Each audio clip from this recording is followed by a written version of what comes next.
We are Gold Ivy, a health company dedicated to simplifying health and wellness. The industry is lacking the honest experience and grit required to overcome the struggle, and we're here to fill that gap.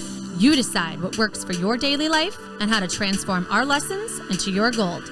Join us on the fearless pursuit of self-discovery and growth.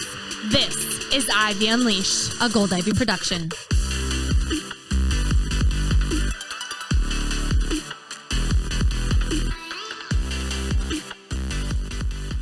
Welcome back. You are listening to Ivy Unleashed. We are so grateful, as always, that you are tuning in and joining us today. Yes, I am so happy to be here. Oh, it's been a minute. It has, and it's funny because you think being in Hawaii, you would be like, I don't want to go home, I don't want to go home.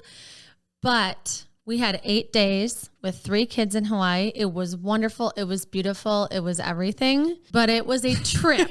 It was a trip. There's a difference between a vacation and a trip. A trip is when you take children. A vacation is when you do not. Yeah. I mean, after watching them for a week, I get it. I'm like, yeah. Oh, but Hawaii is insane. I can't wait for you to beautiful. go. Yes, you're going to love it so much. It's so beautiful.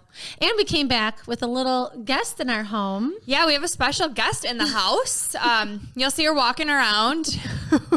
You left and came back to have a dog now. You know, I love having a dog in my house. This is Britt Williams, our guest on episode 19's dog Tilly. She's on vacation. And so coming back from any vacation, although it's beautiful, it's fun, it's insanely wonderful. It's a lot of work. It's a lot of work, and it's hard to bounce back into your routine. And then now we have this dog, and Justin's like, you really agreed to have a dog when we got back from vacation. And she's great. Yeah, it's a good test. Yeah. We're going to see if Gold Ivy needs a mascot. And also, don't tell Justin, but she's like a hypoallergenic dog, and I think I'm allergic to her. I'm like itchy. I've sneezed. No. I was like trying to hide my sneezes yesterday because my husband does not want to get a dog. He just is like, can we just have a couple years of not potty training something and taking care of another thing? Because we have 3 kids. And so I'm constantly, all 3 of my kids and myself are constantly talking about how much we want a dog, and you. And I just think a dog makes a house a home. Yeah. And they felt like she's been my little shadow. Yeah, but not if you're dying from it. I know, don't tell him. Well, he's going to hear. He's going to hear, but whatever. Man. I would suffer through any allergy to have a dog. Yeah, well, I mean, even just without a dog, getting back from vacay, it's a lot. And then getting 3 little ones organized and ready for school, and when they're tired and exhausted. I think that's something that we can all relate on. We've all been there, trying to bounce back, whether it's from vacation or being a new mom or health issues. We're going to talk about a topic today that is very pertinent because of the situation that you're in. Getting back to reality, how to bounce back, how to get back into your rhythm and find that flow state when you've been pushed off of it. Yeah, we really want to dive into all different varieties of bouncing back. You know, there's bouncing back after a breakup, or there's bouncing back after having a baby, or there's bouncing back when you're really suffering with your mental health for whatever reason that may be. And so we've been through a lot of different scenarios ourselves, and we want to talk about our personal experience with those deep, dark moments and how to bounce back, like little tips, and then big, long stories about how we did it too. Yeah. We're going to dive into the top 5 things you can do to help get back into your flow. Like Andrea said, we're going to talk about our own personal experience, what's worked for us in times of struggle, and then we'll also provide tools for you how to help bounce back when it comes to our 4 pillars of health. So this is sleep, nutrition, stress, and exercise. And I coach, clients all ages, all different stages of life, and we both do. And something that I do is I always have this sheet that's by me when I'm coaching as these like I even coached someone yesterday, and she was just so overwhelmed. She's caretaking for her brother that has stage 4 cancer. And she's just the caretaker of her family. She's a stay-at-home mom, 3 kids, just has so much on her plate. Lot, yeah. Yeah, and any goal felt overwhelming to her. Anything felt overwhelming. And this happens a lot. Like, whatever you're going through, like, you're not alone in those times where you feel like, I can't commit to anything more. I can't take anything else on. So I have this running list. I think it's like top 25 things you could do or you could pick from if you feel off, you feel like nothing's going right. And there are things like shower, get outside, gratitude list, listen to music, call a friend, like these little things where if you look at that list of 25, and we'll put this on the blog too, just pick one. Yeah. Anything that can kind of just give you that tiny boost and it doesn't feel overwhelming. And they seem like very simple things because they are, but when you're in that moment of it's hard to even get out of bed, it's hard to even think about one more thing to do for myself, even though I know it's going to help me. We've been there. And so just to have a list to see in front of your face of, okay, if I just shower, it's going to make me feel better. What can I do? What's one thing out of 25 that doesn't seem so overwhelming that's going to help? And this list is things that have gotten us out of dark times. And that's something that we want to talk to you guys about today, that we've been there and we get it. And now more than ever with COVID and uncertainty of the world right now, it's really important to talk about. So I'm excited about this topic and just to kind of dive in. So I'm curious, when you think, Dre, about bouncing back, what comes to mind? Oh, I honestly think about a breakup I had in college. It was a really dark time. I was in a really dark place and I felt like I couldn't get out of it. I think about bouncing back after vacations. I love going on vacations, but sometimes you get back and I think it's the exhaustion. You're so tired, even though it was wonderful. It's like you need a vacation from the vacation. Yeah. And I've started actually scheduling an extra day off or coming back, on a Saturday instead of Sunday, because you need that sleep to catch up on it. I think about bouncing back from injuries or like time off from exercise, things like that to kind of get back into the routine. Like that's super hard to just start an exercise routine. I think of that. And I think about bouncing back from relationship issues too. Like, whether it's in your marriage or a friendship or a family member that you're struggling with, to bounce back after an argument or bounce back after a tough conversation where you messed up or they said something hurtful or whatever. I think of all of those things, but I would say my biggest bouncing back moment, which I've learned is more of a process than anything, was after having Cora, who's my firstborn. Yeah. So this was 8 years ago and it feels like a lifetime ago, but it's it was only 8 years ago and I didn't know what baby blues were or postpartum depression was. I'd heard of postpartum depression, but I didn't really know what that meant. I had heard it was like, you want to hurt your baby. You need to call someone because you're going to hurt your child. And I never felt that way, but I had her. Things went well. Pregnancy went well. Birthing went well. All of that went well. She was healthy. And so it's like, you feel like, I should be so grateful. I should be so happy. And I was. I'd look at her sometimes and just like cry happy tears.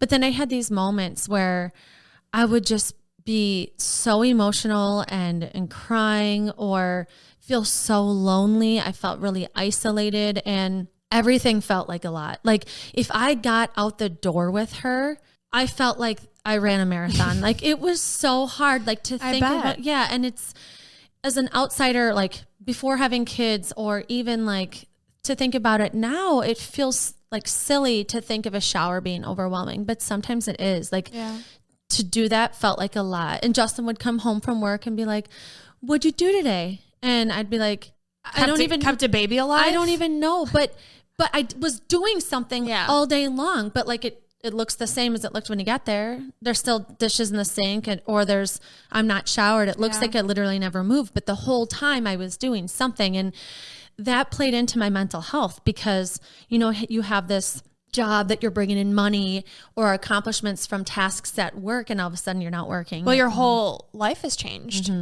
Not only are you keeping yourself alive, you're keeping a child alive. You've never done this before.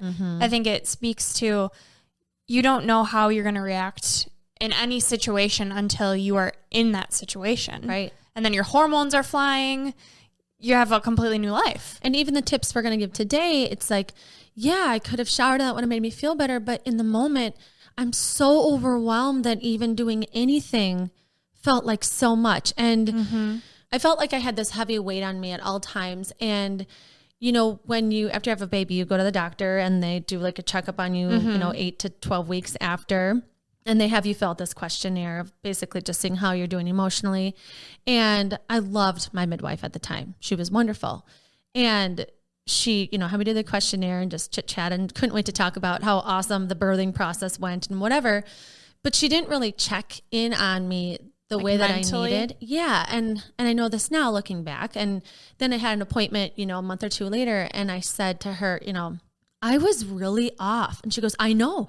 You didn't seem like yourself at all. But didn't say anything? She didn't say anything. And I really wish she would have said, how are you really doing? Or like paused and been like, what's the sleep situation like? Like, how are you caring for yourself? Things like that, because I really needed that. Yeah. And I didn't realize till 5 months after I'd had Cora how low I was. Because when you're in it, you're trying to function, you're going to Christmas. People are so happy to meet your baby. You've got visitors, you've got people doing nice things for you, and you're going with it. Mm-hmm. But I just felt like I had nothing to offer any conversation. I felt like an alien. I honestly felt like my best friend Britt visited me during that time, and she left and I just sobbed because I felt like I wasn't myself. I didn't offer any. Well, then I feel like you're picking yourself apart and second guessing everything, because you know that you're not you and that you feel off. But in the moment there, you feel like there's nothing you can do. Mm-hmm. Yeah. And the moment I realized how low I was and that I probably had baby blues was literally 5 months after I had Cora. I didn't realize how low I was until I think I was watching a movie with a friend and I laughed out loud. And it scared my body. Like, oh, this is what it feels like? Yeah. I felt like, oh my God, things are funny again. Because people would say funny jokes and I'd be like, I was like fake laughing at them. Nothing sparked joy. It was either postpartum depression, baby blues. I don't know. I wasn't diagnosed with anything. Yeah. But I think about bouncing back from that. And I think about like putting myself back in that place. It's really hard to be like, yeah, I should go for a walk. Yeah. I'll feel better. And so I think finding those things that for you don't overwhelm you. What were those things for you? Looking back, what really helped you get back to a place where you felt like you? Well, when I had a baby and I was in that spot, it was sleep. Mm-hmm. So getting a good chunk of sleep. And it's hard when you're breastfeeding. And at the time, I wasn't quite doing bottles yet when I was really low. And so it was harder for Justin to help and give me that chunk of sleep. But that's what you need. I needed sleep. I needed alone time to recharge. And I'm an extrovert, so that's kind of weird. But I needed to get away from my baby or my apartment, fresh air, just getting the mail. Helps. It's these tiny things.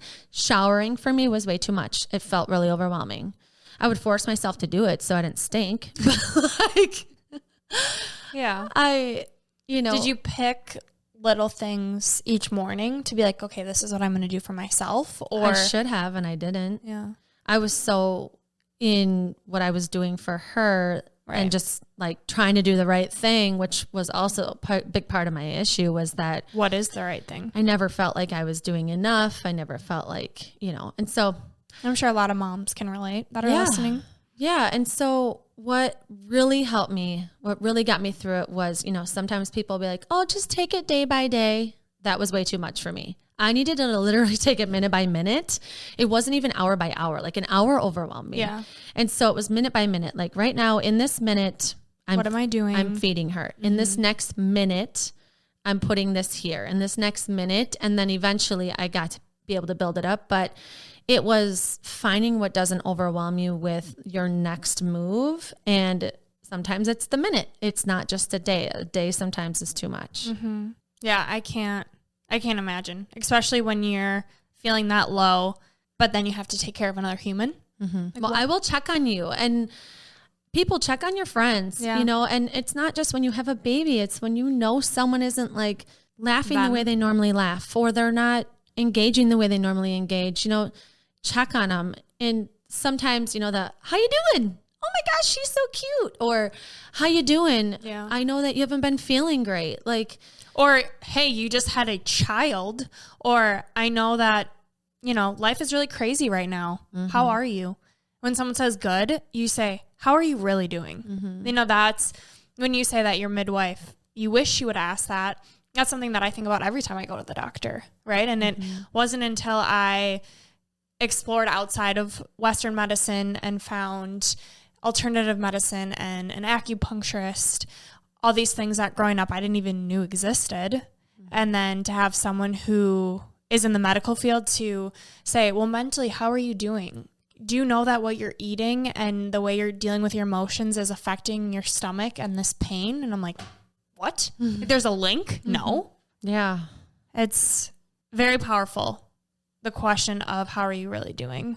It's such an easy question. And I think too, when I think about you and what you've experienced in your lows with your health, I think about how everybody can think of that person that, judges you less or builds you up no matter what, or knows when you're low. And that's who I'm kind of talking to with that. Like, how are you really doing? Because I think it's hard when you're like a baby shower and there's a bunch of people around and you're kind of the extended relative. Like, you're not that person's not going to be like, oh, open up. Let me tell you about my baby blues right now. Yeah. I think when you think about bouncing back, or someone that needs your help with bouncing back, like, am I their person? Am I that close with them? I am. Okay. Let's help this person out. Let's really engage with them and say, Brooke, I know that you've been struggling lately, and I don't know if this is the best time to talk about it, but I'm here for you. And I just want to know, how are you really doing? Yeah. And even if you're not in this situation to ask how you're really doing,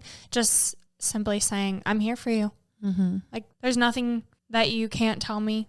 I think just, even if I wasn't in the spot to want to talk about it, right? Because whenever we talk about our struggles, it's emotional, and then we have to get out of that funk and bounce back from that funk. And that's something that I struggle with, is like, it's easier to not talk about it sometimes. And just knowing that if I were to want to talk about it, that someone is there that isn't going to judge you is really powerful.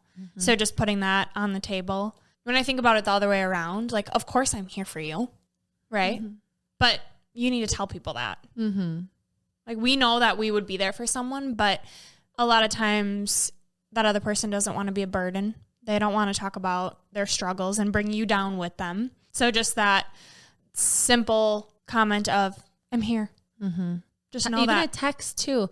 I think what comes to mind a lot too, when I think about this space and my age and gender, I think about people struggling with infertility and loss. And it's hard because when someone's trying, when is the right time to bring it up? Because you're like, oh, they're happy right now. I don't want to ruin this happy moment. So sometimes it is a text to say, I'm here anytime you need me. Just, hey, been thinking about you. I think about the difference between living alone when you're struggling. Like, for me, that was really difficult. You talk about being a new mom, and you had Justin, and even with people around you, you felt alone. And when you actually are living alone, it's, how do I force myself to pull through? And a lot of times you have to rely on social support. You have to be consciously reminding yourself of these little things and to figure out what works for you. And I think one thing I wish I would have done sooner is developed this foundation of simple tools that I know that make me feel like me before I was ever in a low spot, because that was really hard. And it's going to happen. Like, life is going to happen to you when you least expect it. I'm reading this awesome book right now called Difficult Gifts. And we're going to have this guest on the show, Courtney Burnett. And she writes in her book about suffering. And there is joy and there's suffering, and you can't have one without the other in life. And it's such a powerful message in her book. And I'm halfway through it, where it's so important to know that this suffering is going to happen to you. Like, everybody has great moments in their life and terrible moments in life. And I love what you're saying about this foundation, where we want to help you today with some easy tools, or pick what works for you to develop and tune into that when you are feeling low, and kind of develop this skill of, okay, even if I'm kind of off, this is something I can gravitate to. This is me. Knowing yourself well enough to know what those go-tos are so that you can do them is going to save you in the suffering. It's going to help you so much. Yeah. I talk a lot about right now how I'm exploring meditation, something that I never, ever did, and how I love it. And I've been forced to, because one thing I learned through my struggles and dealing with depression because of my health is that my go-to things were physical. It was moving my body, going out with friends, going out for food and drinks, and just kind of having these vices to get my mind off of it. And then when all of a sudden my leg was injured and I didn't know why, and I couldn't move, and everything I ate hurt my stomach, and I couldn't drink and eat with friends, I was like, okay, everything that I've known that makes me feel better, I can't do. What the heck do I do? Mm-hmm. And I look back at it now. In the time, I knew that I was low, but I think it takes getting out of it before you really realize, like, oh man, like that was a rough time. Mm-hmm. But then I think like I got through it. Mm-hmm. That's powerful. But I had to learn different ways to get me back to feeling like me. And that took exploring and coming from it in a place of curiosity and not guilt and shame that I was feeling this way. Really digging in and questioning, like, why am I feeling off? Okay, what's one small thing I can control that's just going to help move me one step farther when it feels really, really hard, but I can do one thing. What can that one thing be? Mm-hmm. And for me, it was learning how to focus on my breath, affirmations. I couldn't control what my body was doing, but I could control my mind and what I was saying to myself. And it was hard to believe it, and it still is hard, but it's one thing that worked for me. And so if there's any tool I could offer, it would be to find things that make you feel like you in a wide scope. Mm-hmm. Not just movement, not just mental, but get tools that you can grab and pull from in all different directions, whether that be social support, movement, sleep, nutrition, which is what we're going to talk about. Yeah. And from our experience, we pulled in our top 5. Mm-hmm. We're like, what are the top 5 things that we know have helped us the most? So we want to share the top 5 here, and we want to get into the 4 pillars too. But we came up with our top 5, and we want to share that with you. So when it comes to bouncing back, getting into your flow, number 1, journal. Feel the feels. Oh, feel them. You have to feel it to heal it. Yes. That was one of the most powerful messages that I had to learn. Write it down. Mm-hmm. Get it out of your body. Literally, out of your body. Yes. Next, organize. Declutter your brain, whether you're organizing your space, whether you're organizing your schedule. Organize something so it feels less cluttered. Declutter your space, declutter your mind. It works, I promise. Number 3, recharge with or without people. Find your support system, whether that's your close friends or whatever is going to fill up your cup, whether that be people or self-care things. And sometimes you think you're a people person and you need alone time. And sometimes when you're in a low place, you're an introvert and you normally need to be alone and you need people. So it might not be what you always feel is your go-to in those dark moments. So just tune into what you need in order to recharge. Mm-hmm. Next up, number 4, move. You better get moving. Just move. Take advantage of those endorphins that make you feel good. Yeah. And it doesn't need to be anything crazy. You don't need to run a marathon. Just move your body. Get off the couch. Get out of bed. Yeah. One thing I love talking to clients about is exercise for a lot of people can seem very overwhelming. And so just flipping the word exercise to movement. Mm-hmm. How can I just move my body? Whether that be just sitting and stretching, you're still moving. Mm-hmm. And lastly, schedule. Find some sort of control in your schedule. Build a foundation so that in the future, you know that you have this solid core, this foundation that you can rely back on, whether that be your morning routine or your nightly routine, something that you know it's a habit. Mm-hmm. And that you know what's coming next. Mm-hmm. So it feels like I can look forward to something. I'm in charge of my schedule. I've got this control over my life. I really am in charge, because I think when you're in that chaotic space, it feels really overwhelming. And to kind of look at your schedule and know, like, even if it's the next minute, this is what I have coming up next. This is what I'm doing. I'm in charge of it. Yeah. Taking full ownership is huge. And then with all of these, it's being intentional is one thing that we've learned. It's having a system that works for you, and not only falling back on this system, but in each thing you're doing, being intentional about it. And why am I doing this? Is it filling me up or is it pouring me out?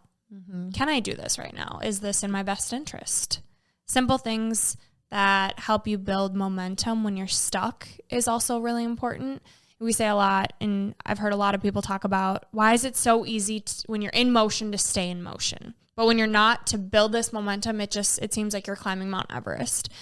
And so these are these simple things that you don't think that are adding up, but they really are. And they're helping you build momentum. Mm-hmm.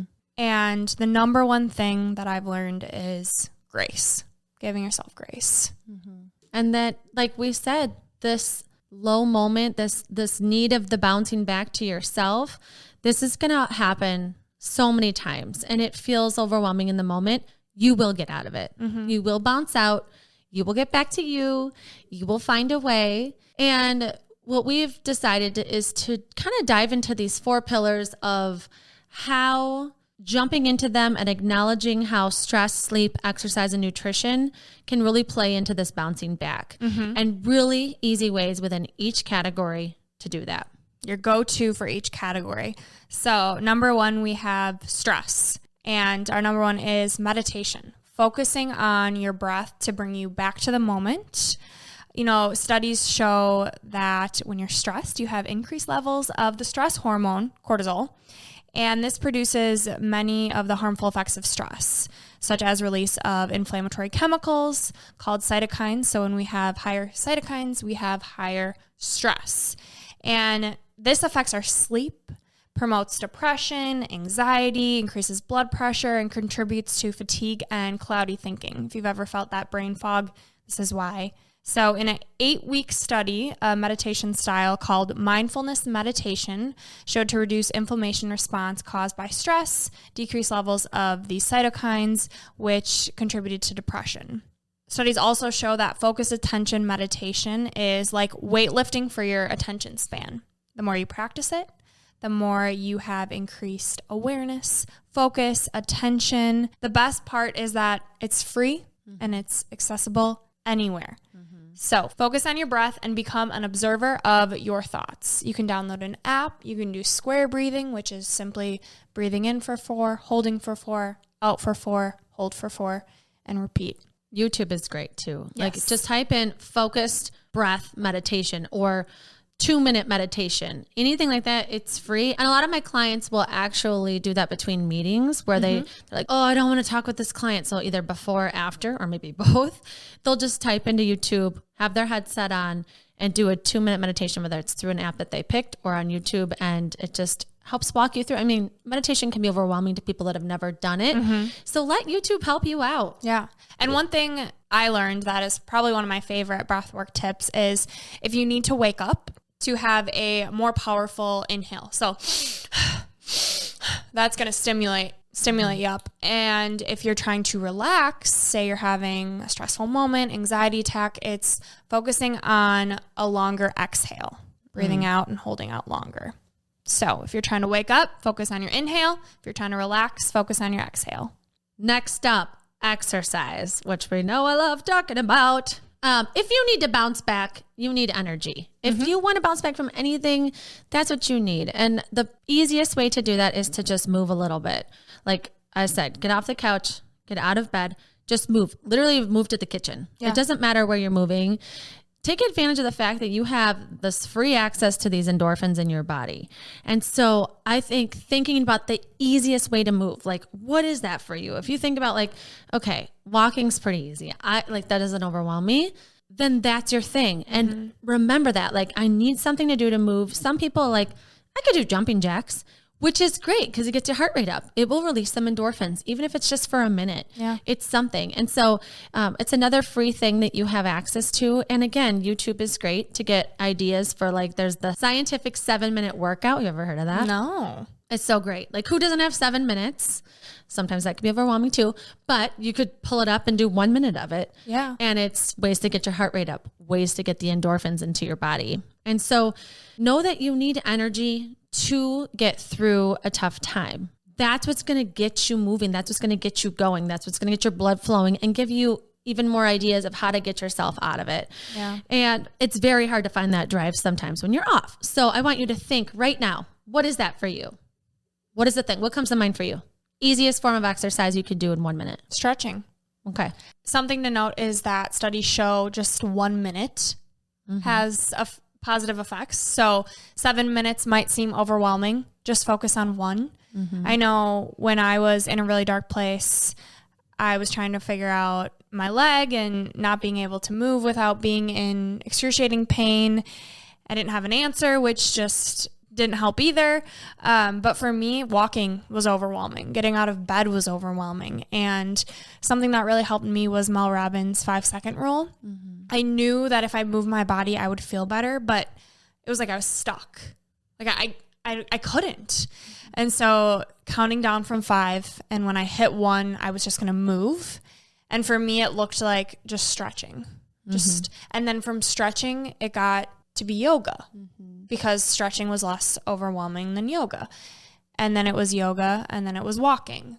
And now it's walking on an incline and starting to lift weights again. And it's been a slow process, but celebrating these little victories and looking back and saying, I have moved along. Yeah. And when you're feeling like maybe you are depressed, or maybe you do have debilitating anxiety, or you have a true mental illness, or you're really struggling mentally with your mental health, studies show that exercise can treat mild to moderate depression as effectively as an antidepressant without side effects like some of the medications have. As one example, a recent study done by the Harvard Chan School of Public Health found that running for 15 minutes a day or walking for an hour reduces the risk of major depression by 26%.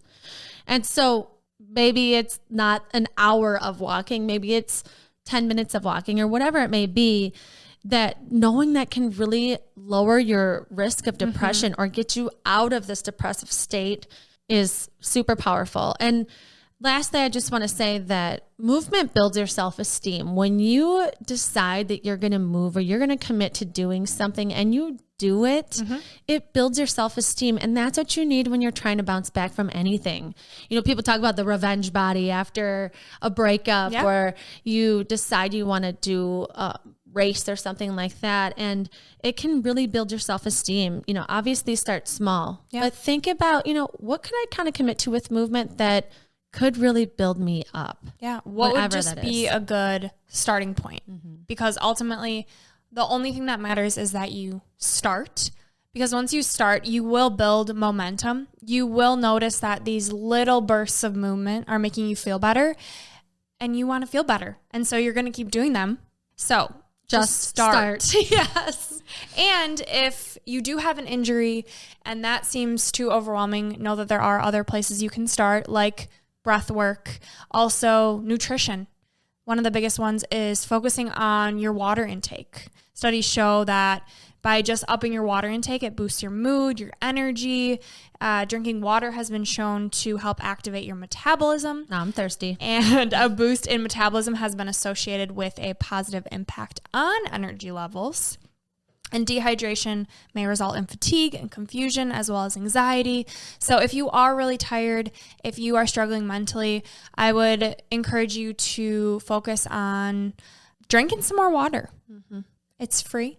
It's going to make you feel good, and it's going to force you to pee, and therefore it's going to force you to move. Also, some people hate water, but I see what you put in Big Magic today. Some lemons. Yeah, it's such a good idea. I have been noticing that my stomach has been a little off, more than usual, as well as fatigue, and I was like, what? I got intentional and reflected on it, and I said, what have I been doing differently? I haven't seen Big Magic in a few weeks, so now she's here. But if you're wondering how much to drink, my goal is to try and do a gallon, but I also didn't start there. I worked up to it. And so some people say a good rule of thumb is taking your body weight and dividing it in half, and that's how many ounces. Some people try and do 50. Some people try and do 100. According to the National Academics of Science, Engineering, and Medicine, they recommend that for males, it's about 125 ounces each day, and for women, it's about 91 ounces. So just start trying to drink 8 glasses a day, 8 ounces each, I think is a really good starting point. Yeah, love that. And lastly, for our fourth pillar is sleep. And sleep is just crucial. I mean, I'm back from this trip and both my husband and I are moody. We are organizing our house, getting back into the groove, and huge time change with the time zones. And we're irritable. And it's just so important when you're thinking about after having a baby or going through something big emotionally, or if you do have a lot of anxiety, it depletes you. Yeah. You need sleep to be able to bounce back. And according to the Sleep Foundation, it's estimated that over 300 million people worldwide have depression, which is huge. That's so many people. I just feel for you. And around 75% of depressed people show symptoms of insomnia. And so there's this issue that's going on when if you have mental health issues, it affects your sleep. It affects your ability to sleep. But also the best way to battle mental health issues is to get sleep. And so it's this vicious cycle, and it's just hard to fall asleep when you have these worries and burdens on you, but it's crucial. And so just address it. You know, what in my sleep patterns can I work on? Maybe it's just thinking about what time do I want to aim to get to bed tonight? Yeah. Start there. And then think about, okay, if I'm going to start there, what do I got to do? You know, an hour prior, 30 minutes prior, dim the house, get a, relaxing environment. What relaxes you? Everybody's different. Do the thing that kind of gets you into that space. Think about that wake up time. When do I want to wake up? How can I get 7 to 8 hours of sleep with that window? And just start thinking about it. Like, make it a priority, because the more sleep you have, the more you're gonna be able to cope with your stressors, with what you're feeling, with all of these worries you're feeling, and how you want to bounce back, how you want to strategize. You need sleep in your tank. And if you're listening right now and you're thinking, yep, this is me, I need to do something with my sleep, I would encourage you to go back and listen to episode 17, where we have on Dr. Danielle Ron, and she takes a deep dive into sleep with so many really, really great tips that you can easily implement to help. And last thing I want to say about sleep is, if you feel like I just can't grasp this sleep thing, I cannot get it under control, talk to your physician. Sleep is crucial for your health, your physical health, your mental health, your relationships. You need some sleep. Yeah. I would say it's probably your number one thing to focus on out of all the tips we've given today, is recharge that battery by getting some good quality sleep. And just to recap, we want to go over our top 5 again, because I think you can take tips from each of these 4 pillars. You can listen to our story, but in general, these top 5 things are game changers. So again, number 1, journal, get your feelings out. Number 2, organize, declutter your brain. Number 3, recharge with your support system, might be with or without people. Number 4, get your body moving. And lastly, number 5, schedule. Get in control of something in that schedule. Love it. Before we jump into our 3 gold stars, please don't forget to hit subscribe so that you never miss an episode, and share Ivy Unleashed with anyone looking to up-level their life. You can find Gold Ivy Health Co. on all social channels. Get exclusive tips when you join the Ivy League for access to our weekly blog and newsletter. And if you're looking for even more inspiration, check out our website, goldivyhealthco.com, and find behind-the-scenes footage of this episode on YouTube. Yes, now it's time for our 3 gold stars. Number 1, take time to journal and reflect on the biggest emotion you're experiencing right now to unleash it out of you. 2, schedule in one form of self-care that doesn't feel overwhelming, like a 10-minute walk, bath, call a friend, something like that. And number 3, declutter one aspect of your life, whether that be your room, your schedule, your desk, or even just a drawer. All right, up next, unleashing Ivy. Brooke, what's one thing you do to help get yourself back into a flow state? Definitely my early morning routine. So I know that if I wake up and the first thing I do is journal, meditate, and work out, it's going to set my tone for the whole day. Same. All right. And when you are really struggling with bouncing back, what's one thing that steers you in a positive direction? Justin, my person. And sometimes it's not Justin. Sometimes it's somebody else, depending on what the thing is. But, you know, I just recently had super overwhelmingly big feelings about technology not working, and we need technology in our business, and things were just going wrong left and right.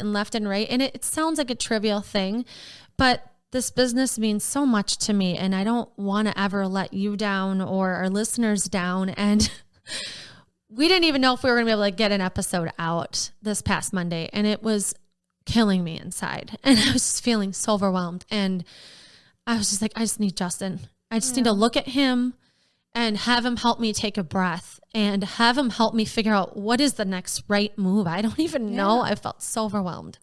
And so I would say, think of that person. Who is that for you? And let them carry a burden, or let them help you in whatever way you need. Yeah. And sometimes they know more than you do, because sometimes you just can't even think of, what can I even do next to keep myself alive, breathing, moving, less stressed. And if your person is the one that's really struggling right now, I would encourage you to ask the simple question of, what can I carry for you today?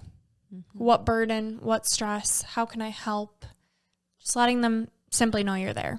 It means way more than we'll ever know. Right. All right. And last question. What's one thing you wish you would have known sooner about how to get back to feeling like yourself? I would say the importance of having a foundation to fall back on, and then also giving yourself grace when life happens, because you can't have one without the other. And for our last segment today, your piece of gold.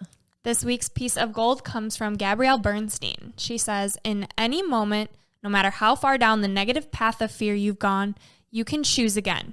You can always choose again. This is Gold Ivy signing off. Listen to your truth and go chase your gold.